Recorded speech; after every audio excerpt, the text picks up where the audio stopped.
আমি একজন কবি, আর বাস্তবিকতাকে একসাথে চারদিকের আয়নায় দেখতেও পারি। আমি একটা আয়না, কিন্তু লোকেরা এই আয়না দেখা ভুলেই গেছে।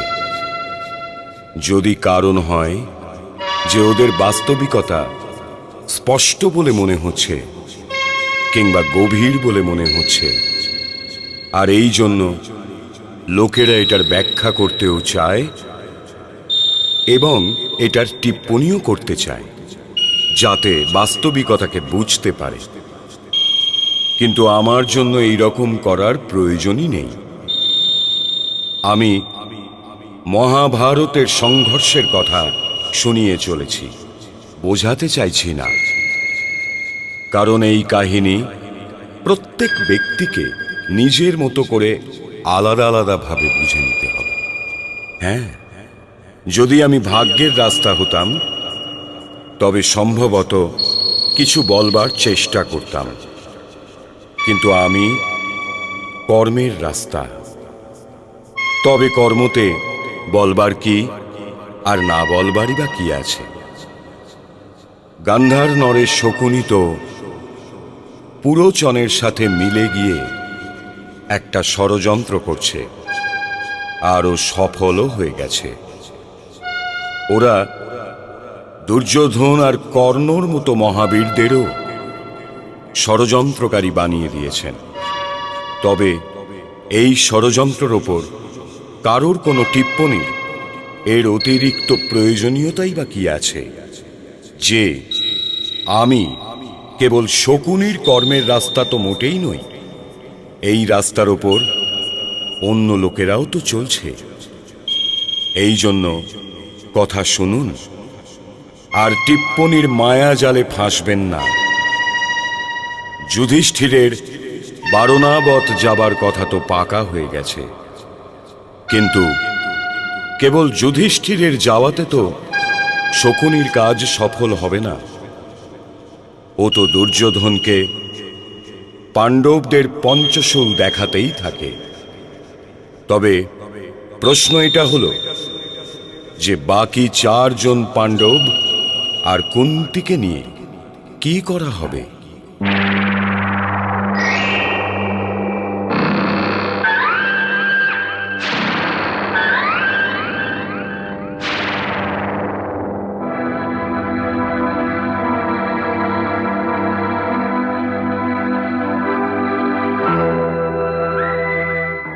মামাশ্রী, এসো গান্ধারী পুত্র, এসো।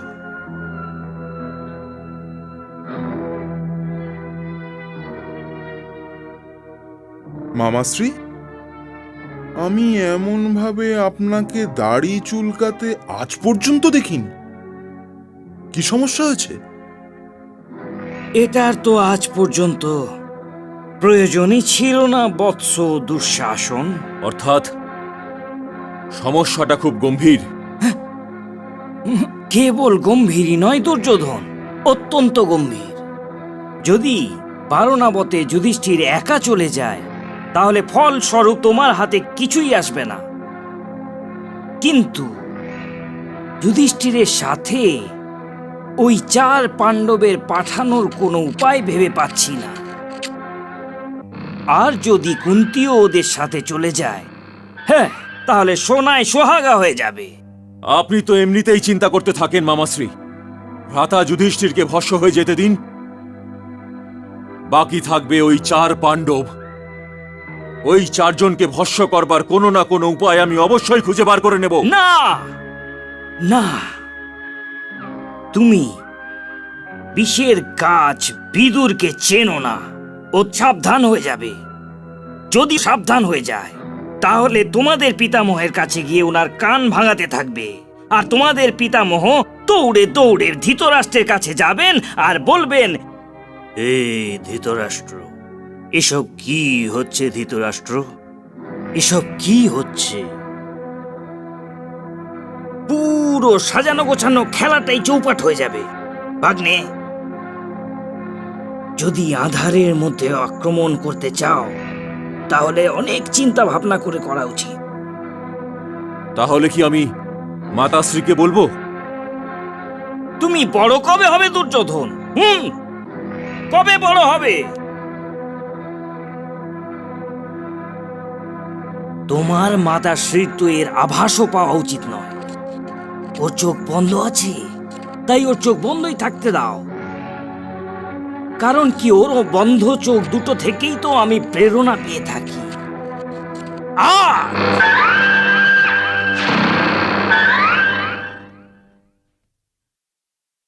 আমি সত্যি কথা বলছি কুন্তি। দুর্যোধনের কারণে মনের মধ্যে সদাই এক চিন্তা হয়ে থাকে। এমনিতে ওর হৃদয় ভীষণই বড়, কেউ চাইলে নিজের প্রাণও দিয়ে দেবে, কিন্তু ও মিলেমিশে থাকতে পারে না। এখন কিন্তু যুধিষ্ঠিরের সঙ্গে ওর মনকে গলিয়েই দিয়েছে।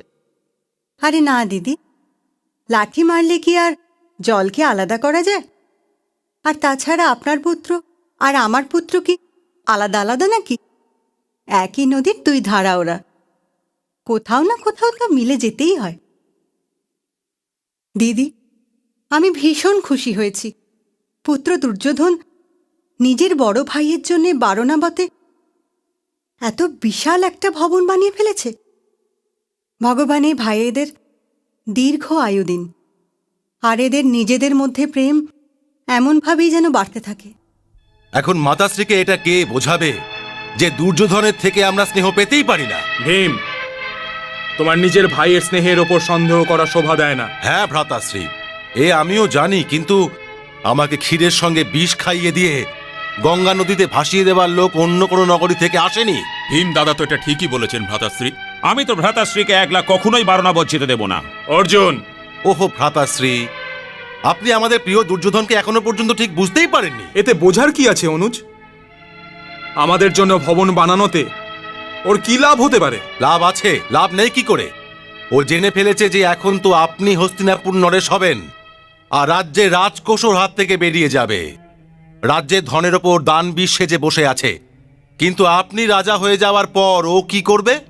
ও জানে যে এখন তো আপনার অধীন হয়েই ওকে বাঁচতে হবে, তাই আপনাকে খুশি করার জন্য চাল চেলে চলেছে। আর এটা সম্ভব যে এটা ছাড়া অন্য চাল আছে। মামা শকুনি আর ওই সূতপুত্র কর্ণের সাথে মিলে জানি না কি ষড়যন্ত্র রচনা করছে। ভ্রাতাশ্রী, যদি এটাও আয়ত্তে থাকতো যে আপনাকেও রাজা হতে দেবে না, তাহলে ও আপনাকে কখনো রাজা হতে দিত না। কিন্তু এখনো রাজা হয়েছে কোথায়? এই জন্যই বলছি যে ভ্রাতাশ্রীর ওখানে একলা যাওয়া উচিত হবে না। চাইছি তো স্বয়ং আমিও এটাই। কারণ যদি আমরা সব ভাই একসাথে থাকি তাহলে অধিক আনন্দ পাবো। মাতাশ্রীকে জিজ্ঞেস করে নাও, উনি যদি আজ্ঞা দিয়ে দেন তাহলে আমরা সবাই যাব। এই সহদেব, তুমিই বলো মাতাশ্রীকে, তোমার কথা উনি কখনোই ফেলতে পারবেন না। আমি তো এটাই বলছি মেজদা, যে মাতাশ্রীকেও সাথে নিয়ে যাই। মাতাশ্রী গেলে তাহলে তো বড়ই আনন্দ হবে, কারণ উনি যদি না থাকেন তাহলে ভীমের জন্য অর্ধেক ভোজন আলাদা কে করবে? এখন আপনিও আমার ভোজন নিয়ে ব্যঙ্গ করছেন ভ্রাতাশ্রী। আরে না অনুজ, যদি তুমি খেতে থাকো তাহলে পেট আমারই ভরে যায়, কিন্তু দুর্যোধনের প্রতি তুমি মনে খেদ রেখো না। ও অহংকারী অবশ্যই, কিন্তু কাপুরুষ নয়। ও লড়াই করতে পারে, ষড়যন্ত্র করতে পারে না। ভ্রাতাশ্রী, অহংকারী তো কাপুরুষের ঢাল হয়ে থাকে। মাতাশ্রী, আপনি বসুন।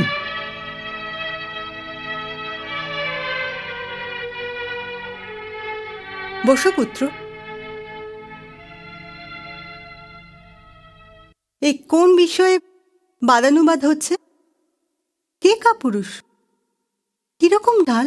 খিদে পেয়ে গেছিল, তাকে ভোলার জন্যে এমনি আমরা একটু কথাবার্তা বলছিলাম। সহদেবের প্রস্তাব এই হলো মাতাশ্রী, যদি আমরা সবাই বারানবত যাই তবে কেমন হয়? তোমরা তো আমার মনের কথা বলেছ পুত্র। তোমার একলা যাওয়া আমার ঠিক উচিত মনে হচ্ছিল না পুত্র, কিন্তু তোমাদের সাথে আমার যাওয়া কি উচিত হবে পুত্র? এটা আপনি কি বলছেন মাতাশ্রী? যদি আপনি না যান তাহলে আমি যাব না, আর আমি না গেলে তাহলে আর কেউই যাবে না। হ্যাঁ হ্যাঁ মাতাশ্রী, আপনাকে যেতেই হবে। আচ্ছা আচ্ছা, আমিও যাব। পাণ্ডু পুত্র পুত্ররা ফেসে গেল কপট বুদ্ধির চালে, ধীরে ধীরে জড়িয়ে নিল মিষ্টি কথার জালে, মিষ্টি কথার জালে। প্রণাম মহামন্ত্রী মশাই। বারণাবত থেকে কবে এলে? আমি ঘরে যাইনি। কোনো বিশেষ সমাচার? সমাচার তো আছে, কিন্তু এটা বলতে পারবো না বিশেষ না সাধারণ। বলো কি সমাচার আছে? পুরোচন মশাই তো ভবন এমন বানিয়েছেন যে চোখ ধাঁধিয়ে যাবে, কিন্তু এটা বুঝতে পারছি না যে সব কিছুর মধ্যে উনি যেমন মাখন, ঘি, তেল, চর্বি, খড় আর লাক্ষা কেন মিলিয়েছেন? মাখন, লাক্ষা, চর্বি, ঘি, খড়, বুঝেছি। এ কথা আর কারো কাছে বলো না। হ্যাঁ, তুমি যেতে পারো। যথাজ্ঞা। মাখন, লাক্ষা, চর্বি। আচ্ছা, তাহলে এটা বলো প্রিয় দুর্যোধন, যে প্রিয় পাণ্ডবদের বারণাবত যাওয়ার জন্য কোনো শুভক্ষণ স্থির হয়েছে? এখন তো যাত্রার পরিকল্পনা চলছে পিতাশ্রী। পরিকল্পনা হয়ে যাক, এরপর শুভক্ষণ স্থির হয়ে যাবে। মহারাজের জয় হোক। যুবরাজ এদিকে আসছেন মহারাজ। আচ্ছা, আমি স্বয়ং গিয়ে ভ্রাতাশ্রীকে নিয়ে আসি পিতাশ্রী। দুর্যোধনের স্বভাবের মধ্যে কতটা পরিবর্তন এসে গিয়েছে। আগে তো পাণ্ডবদের নাম শোনা মাত্রই বিরক্ত হয়ে পড়ত, আর আজকে স্বয়ং স্বাগত জানাতে গিয়েছে। হ্যাঁ, আর ওর এই পরিবর্তনকে তো আমি আন্তরিক শুভেচ্ছা জানাচ্ছি। আসুন ভ্রাতাশ্রী। প্রণাম জ্যেষ্ঠ পিতাশ্রী। প্রণাম বড়মা। দীর্ঘজীবী হও। এসো, বসো পুত্র। বসুন যুবরাজ। পুত্র যুধিষ্ঠির, বারণাবত যাওয়ার যাত্রা কখন আরম্ভ করবে তুমি? সেই বিষয়ে একটা প্রার্থনা নিয়ে এসেছি বড়মা। ভ্রাতাশ্রীর কি বারণাবতে যেতে কোনো আপত্তি আছে? যদি এমন হয় তাহলে। এটা তুমি কি বলছো অনুজ? জ্যেষ্ঠ পিতাশ্রী কোনো আজ্ঞা পালন করবার জন্য কখনো আমি কি সংকোচ করতে পারি? তাহলে আর কি সমস্যা আছে পুত্র? সমস্যা তো কোনো নেই জ্যেষ্ঠ পিতাশ্রী। আমি তো কেবল এই প্রার্থনা নিয়ে এসেছিলাম যে যদি আপনি আজ্ঞা দেন তবে আমি আমার সাথে আমার 4 ভাইদের আর মাতাশ্রীকেও নিয়ে যাব। এর জন্য আজ্ঞা নেওয়ার কি প্রয়োজন আছে ভ্রাতাশ্রী? ওদেরকে অবশ্যই নিয়ে যান। আমার অনুজদের প্রাণ ভরে যাবে। আর ছোট মা তো নিশ্চয়ই এই জন্যে যাচ্ছেন, কারণ যদি উনি না যান তাহলে ভ্রাতা ভীমের খাওয়া দাওয়ার আয়োজন কে করবেন? চুপ! নিজের চপলতাকে কখনো সখনো আটকে রাখতে হয় পুত্র। নিজের ভ্রাতার খাওয়া নিয়ে এমন করে মজা করে কেউ? তাহলে আমার জন্য কি আজ্ঞা জ্যেষ্ঠ পিতাশ্রী? তুমি ওদের তোমার সাথে অবশ্যই নিয়ে যাও পুত্র, অবশ্যই।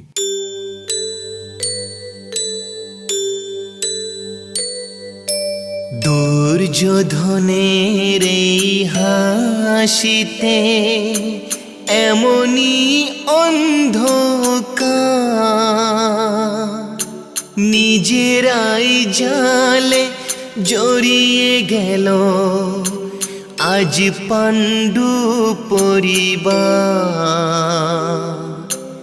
আজ পাণ্ডু পরিবার।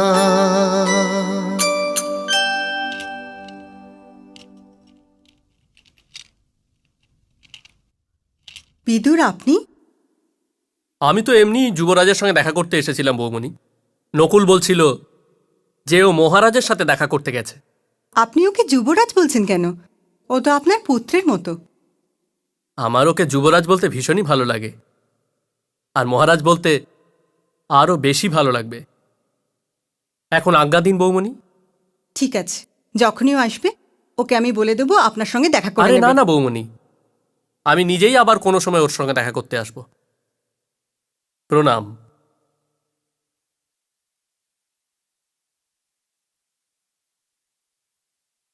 তোমাদের কাকাশ্রীকে চিন্তিত বলে মনে হচ্ছে না? চিন্তিত থাকাটাই তো ওনার স্বভাব। আর চিন্তিত থাকা মন্ত্রীদের আসল পরিচয়ই মাতাশ্রী। গান্ধার নরেশের জয় হোক। কি সংবাদ এনেছো?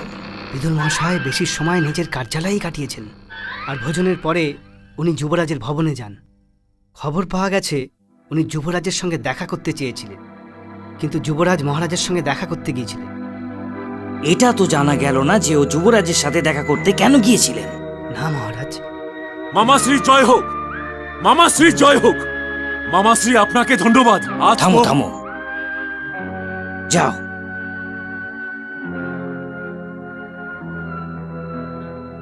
দুর্যোধন, রাজনীতির প্রথম উপদেশ হলো এই যে কক্ষে আসার পর যতক্ষণ এটা দেখে না নিচ্ছ তুমি বলতে পারছো না, তো বলা আরম্ভ করো না।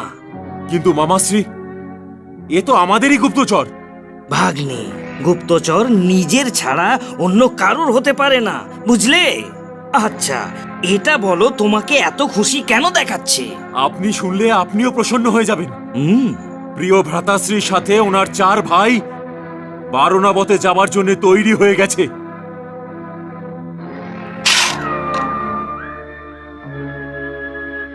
তুমি নিশ্চয়ই আমার কাছে কিছু লুকোচ্ছ দুর্যোধন।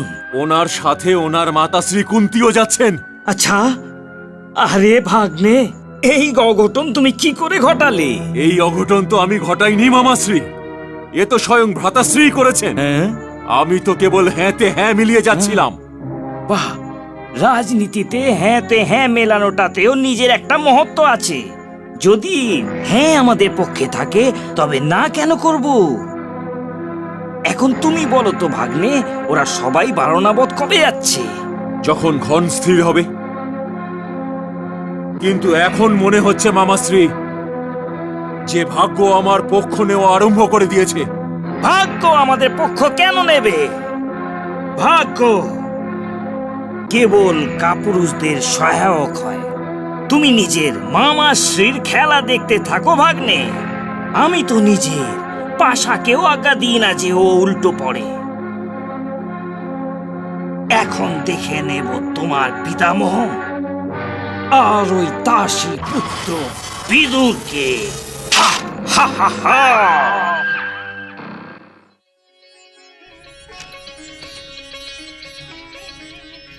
প্রণাম কাকিশ্রী। যুবরাজ, যুবরাজ তুমি? আপনি পুত্র বলে ডাকুন কাকিশ্রী। যুবরাজ ডাকার অর্থ কি এটা মনে হচ্ছে যে আমি যুবরাজকে পুত্রের চেয়ে কম বলে মনে করি?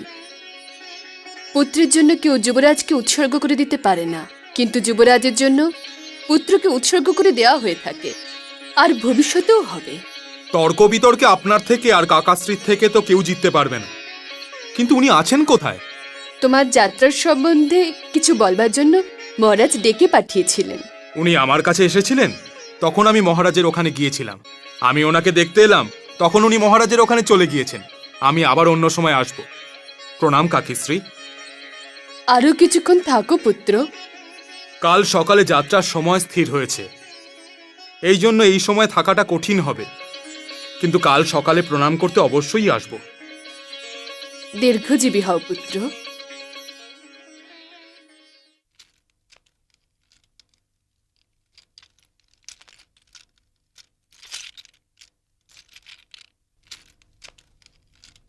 প্রণাম কাকাশ্রী। দীর্ঘজীবী হও, ধর্মরাজ হও। এখন মহারাজের কাছ থেকে ফিরে যাচ্ছিলাম, তো ভাবলাম তোমাদেরও দেখে যাই। আমিও আপনার কাছে গিয়েছিলাম, তখন কাকেশ্রী বললেন যে আপনি জ্যেষ্ঠ পিতাশ্রীর কাছে গিয়েছেন। হ্যাঁ, তোমার জন্য যাত্রার আয়োজন করতে হবে। গান্ধার নরেশ শকুনি আর রাজকুমার দুর্যোধন উপস্থিত হচ্ছেন। এখানে উপস্থিত হচ্ছেন? এসো বৎস। আহা, বিদুর মহাশয়, প্রণাম। প্রণাম। প্রণাম মামাশ্রী। দীর্ঘজীবী হও, দীর্ঘজীবী হও। সত্যি তো, আজ তো ভগবানের কাছে আর কিছু চেয়ে নিতাম, তবে অবশ্য দিয়ে দিতেন। এক্ষুনি আমি পুত্র দুর্যোধনকে বলছিলাম যে তোমার কাকাশ্রীর সাথে দেখা হওয়া যেন কত জন্ম কেটে গেছে। আপনি ভালো আছেন তো? আপনার কৃপাতেই আছি। বসুন না মামাশ্রী। অবশ্যই পুত্র, বসবার জন্যই তো এসেছি। আসুন বিদুর মহাশয়, আসুন। আসুন।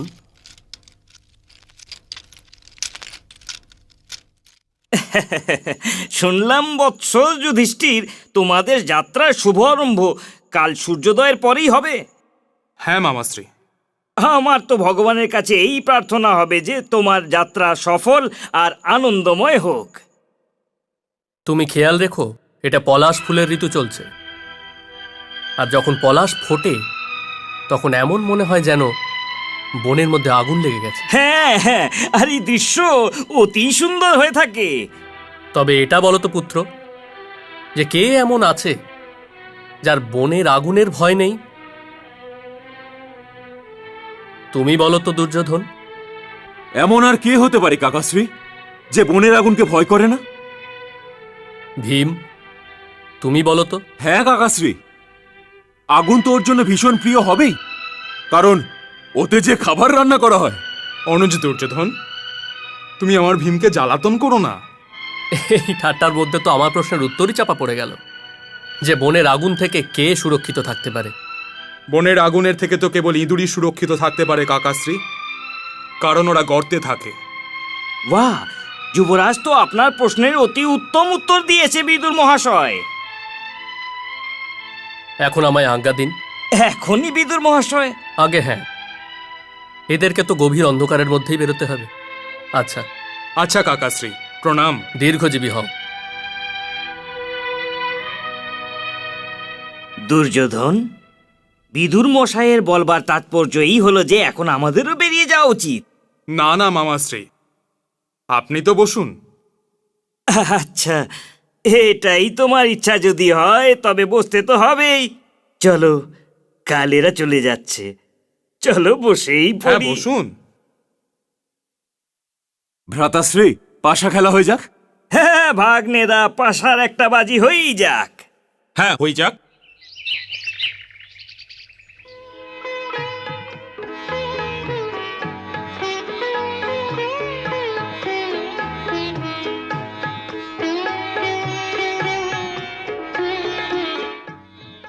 ভগবান তোমায় সন্তানের সুখ যেন দেন, সর্বদা সুখে থাকো। এসো।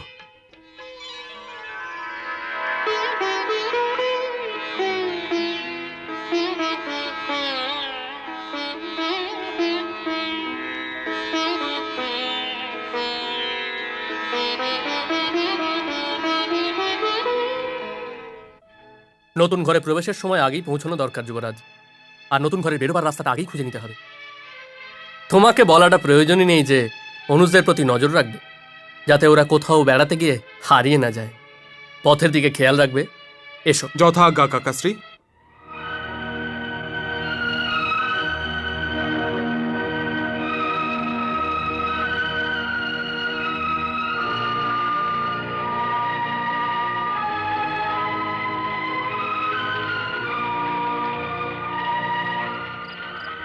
ভ্রাতাশ্রী, আপনি এখানে একা বসে কি করছেন?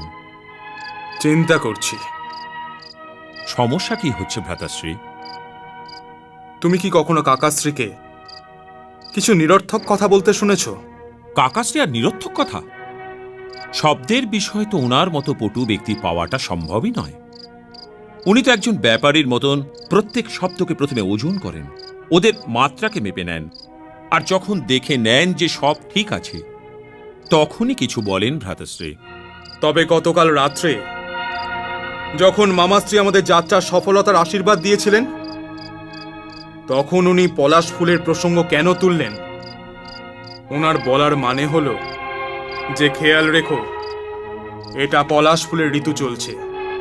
যখন পলাশ ফোটে তখন মনে হয় বনে আগুন লেগেছে। কিন্তু ঋতু তো এটাই চলছে না ভ্রাতাশ্রী। তো আমরা সবাই কি এটা জানি না? যদি উনি ছাড়া আর কেউ এটা আমাদের বলে থাকতেন তাহলে আমি চিন্তা করতাম না। আমার মনে হচ্ছে যে উনি কিছু বলতে চাইছেন, আমাদের সাবধান করে দিচ্ছেন। ওনার কথা মনে করো, বনের মধ্যে আগুন লাগা ঋতুর কথা তো হয়েই গিয়েছিল, কিন্তু এটা বলার কি প্রয়োজন ছিল? যে বনের আগুন থেকে কে সুরক্ষিত থাকতে পারে? আর এই প্রশ্নটা উনি আগে দুর্যোধনকে করেছেন। আচ্ছা, তাহলে কাকাশ্রীর স্বভাবের আঙুল ধরেই এগিয়ে যাই। প্রশ্ন তো প্রথমে তাকেই জিজ্ঞাসা করা হয় না ভ্রাতাশ্রী, যে সকলে ছোট হয়। তবে এবার উনি এই প্রশ্ন ভ্রাতা দুর্যোধনকে কেন করলেন? কিন্তু ওই মূর্খ আর কি উত্তর দিত? দুর্যোধনের মুখ তো শুকিয়ে গিয়েছিল যখন ভ্রাতাশ্রী বলেছিলেন যে বনের আগুন থেকে ইঁদুর সুরক্ষিত থাকতে পারে, কারণ ওরা গর্তের মধ্যে থাকে। আর ওই সর্বশ্রী মামাশ্রীও এই উত্তরের প্রশংসা করার জন্য বিহ্বল হয়ে গিয়েছিলেন। ইঁদুর গর্তে থাকে? ইঁদুর ইঁদুর গর্তের মধ্যেই তো থাকে ভ্রাতাশ্রী। এটাই তো প্রশ্ন, যে কাকাশ্রী এই সাধারণ কথা বলবার জন্য বনের আগুনের বিষয় কেন তুললেন? কেন আগুন থেকে সাবধান থাকবার জন্য বলে যাচ্ছিলেন? কারণ এমন তো নয় যে আমরা ঘুমিয়ে থাকব আর আগুন আমাদের ঘিরে নেবে। আজকের পর আমরা 5 ভাই সারা রাত শোবই না। আমাদের মধ্যে একজন জেগেই থাকবে। ভ্রাতাশ্রী, কিন্তু আমরা তো সবাই আনন্দ বিহারের জন্যই যাচ্ছি ভ্রাতাশ্রী। হ্যাঁ, কিন্তু কাকাশ্রী আগুন থেকে সাবধান থাকার কথাও তো বলেছেন। উনি এই কথার সঙ্গে একমত নন যে আমাদের সবাইকে আনন্দ বিহারে পাঠানো হচ্ছে।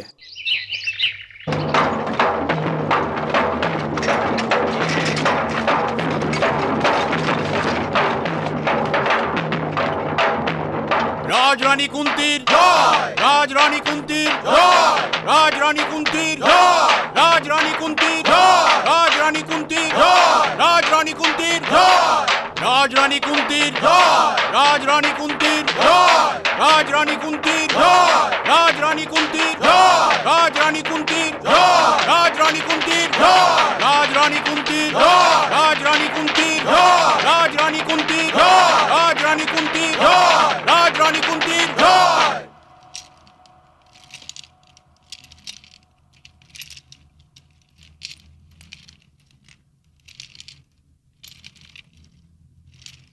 আসুন আসুন, স্বাগত জানাই আপনাদেরকে। আসুন। এই ভবনের নাম আমি শিবম রেখেছি যুবরাজ কুমার। আপনি সঠিক নামে রেখেছেন পুরোচন মশাই। আশা করি মহারানী মাতা, যুবরাজ কুমার আর অন্য পাণ্ডব কুমাররা সম্পূর্ণ বিশ্রামের অবকাশ পাবেন। আর এই ভবন আপনাদের রুচিকরও লাগবে। আমাদের বিশ্বাস আছে পুরোচন মশাই, আপনি কোনো ভবন বানাবেন আর সেটা মনের অনুকূল হবে না, এটা তো হতেই পারে না। বিশ্বকর্মা মহাশয়ের পরে আপনার চেয়ে ভালো ভবন নির্মাতা আর কেউ হতে পারবে? আসুন আসুন।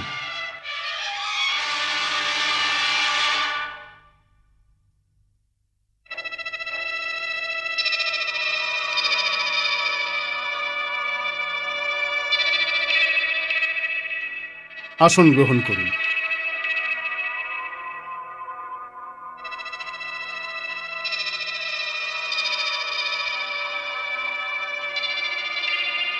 আপনার এই সেবকের কক্ষ মুখ্য দ্বারের সাথেই রয়েছে যুবরাজ কুমার, যাতে আপনাদের সেবা আর ভবনের দেখাশোনা করতে পারি।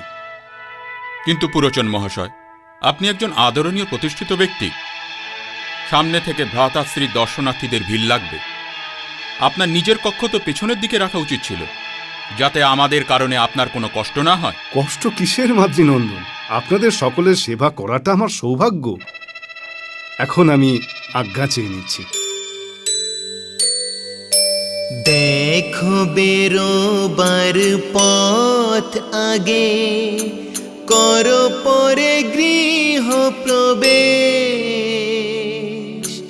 ভালো করে বুঝে না জ্ঞানী বিদুরের কি আদেশ, জ্ঞানী বিদুরের কি আদেশ।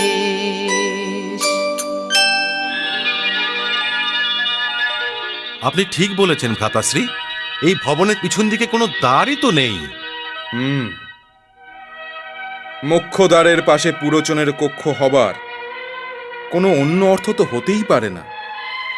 সেই জন্য কাকাশ্রী আমার খেয়াল ইঁদুরের গর্তের দিকে দিয়েছিলেন, যে বনের আগুন থেকে সুরক্ষিত থাকতে পারে।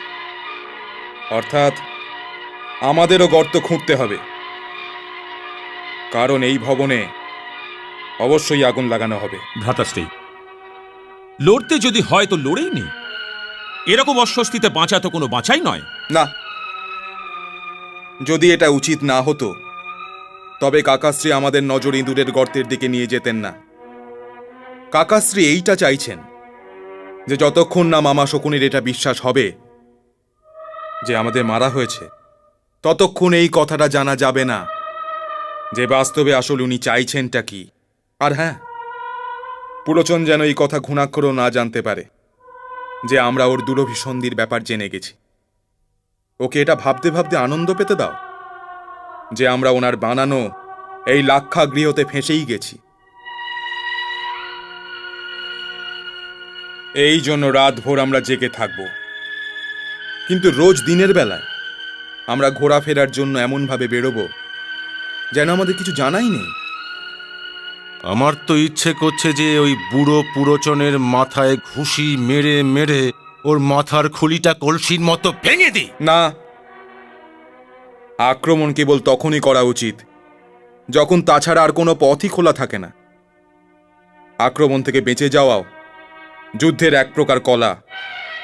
শত্রুকে এটা বুঝতে দাও সে তার বানানো ষড়যন্ত্রতে সফল হয়ে গিয়েছে, কিন্তু আমাদের তার জন্য একজন অভিজ্ঞ সুড়ঙ্গ খোঁড়বার লোকের প্রয়োজন হবে। কিন্তু পুত্র, তোমরা বারণাবতে বিশ্বাস করার মতো অভিজ্ঞ শ্রমিক কোথা থেকে পাবে? মাতাশ্রী, যদি কাকাশ্রীর মনে ভয় থাকে যে আমাদের ভাইদের সঙ্গে আপনাকেও এই লাক্ষাগৃহতে জ্বালিয়ে ভস্ম করে দেবার পরিকল্পনা আছে, তবে ওনার পাঠানো শ্রমিকও নিশ্চয়ই এসে পড়বে।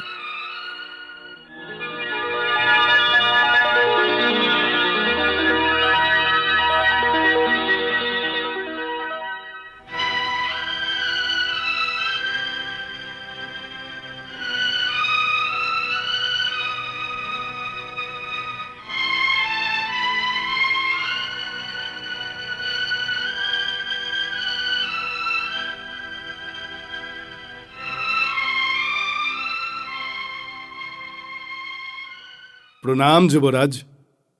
এই ইঁদুরের কি বিশেষত্ব আছে নাগরিক? গর্ত খোঁড়ায় এই ইঁদুরের জুড়ি নেই যুবরাজ। যে বনের আগুন থেকে কে সুরক্ষিত থাকতে পারে? বনের আগুনের থেকে তো কেবল ইঁদুরই সুরক্ষিত থাকতে পারে কাকাশ্রী। কাকাশ্রী কেমন আছেন?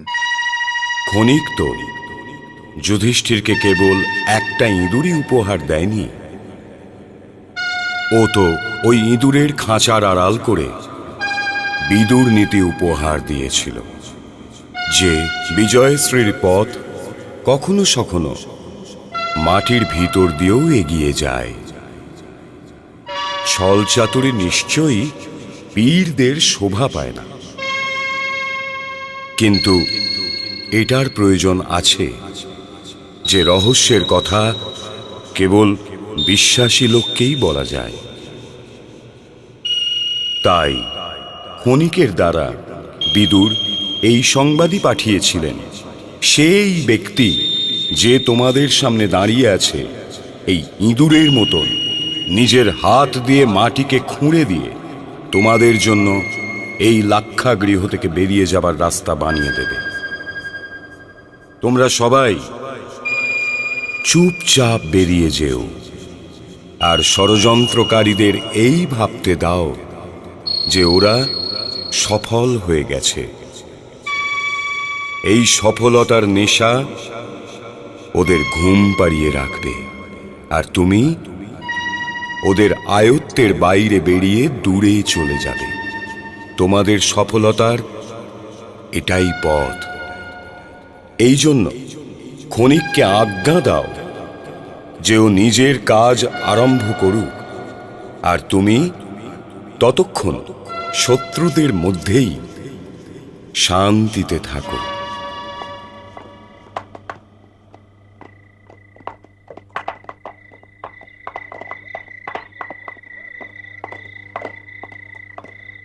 শোনো, ঘন অন্ধকারের সময় পর্যন্ত জেগে থাকো সৈনিক, তবেই রাজকুমার দুর্যোধন তোমাদের মুখ মণি মুক্ত দিয়ে ভরে দেবেন।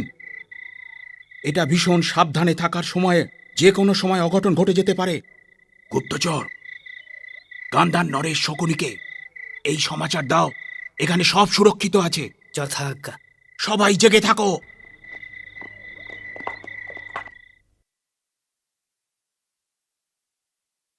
যদি আপনারা রাজকর্মচারীদের থেকে একটু অসন্তুষ্ট থাকেন কিংবা আপনাদের কোনো ছোট সমস্যাও হয়, তবে আমাকে বলুন, আমি মহারাজের কাছে নিবেদন করব। যুবরাজ, আপনাকে দর্শন করেই আমাদের সমস্ত সমস্যারই সমাধান হয়ে গেল। যুবরাজ জয় হোক। কি হয়েছে দ্বারপাল? দেহরক্ষকদের সেনাপতি আপনার দর্শনের অভিলাষী হয়েছে যুবরাজ। এখন বারণাবতে আর আমাদের প্রাণ নেবার শত্রু কে বসে আছে? অনুজ দুর্যোধন কি অঙ্গরক্ষকদের পুরো সেনা পাঠিয়ে দিয়েছেন? ঠিক আছে, ডেকে আনো। যথাজ্ঞা যুবরাজ।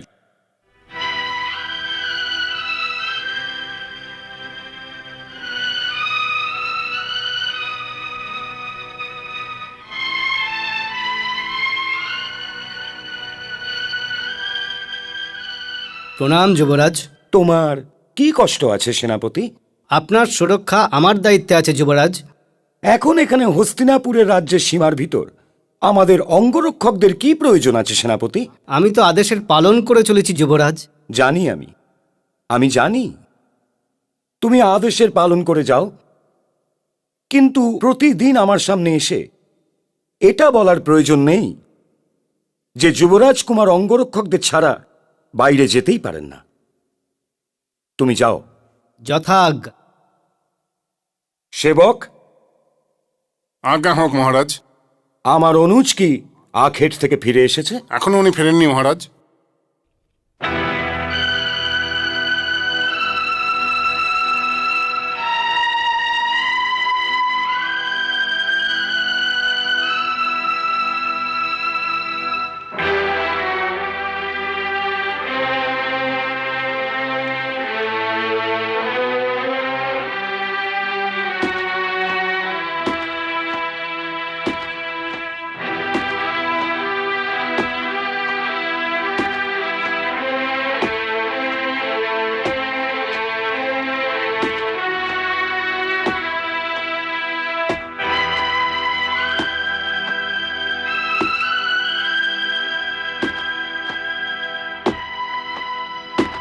প্রণাম কুমার।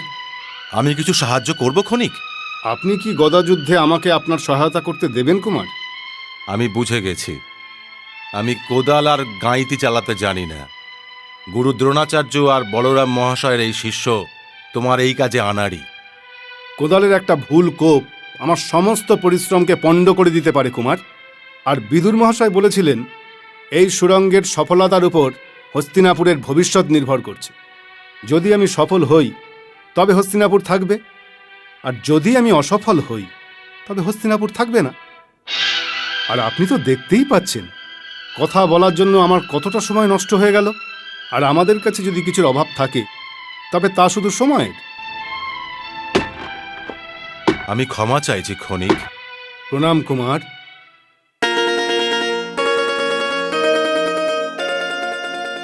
ধর্ম কর্ম কর্তব্য যে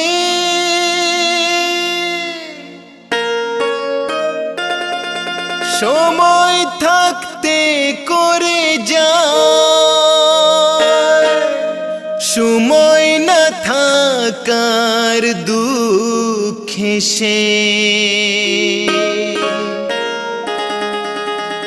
কখনো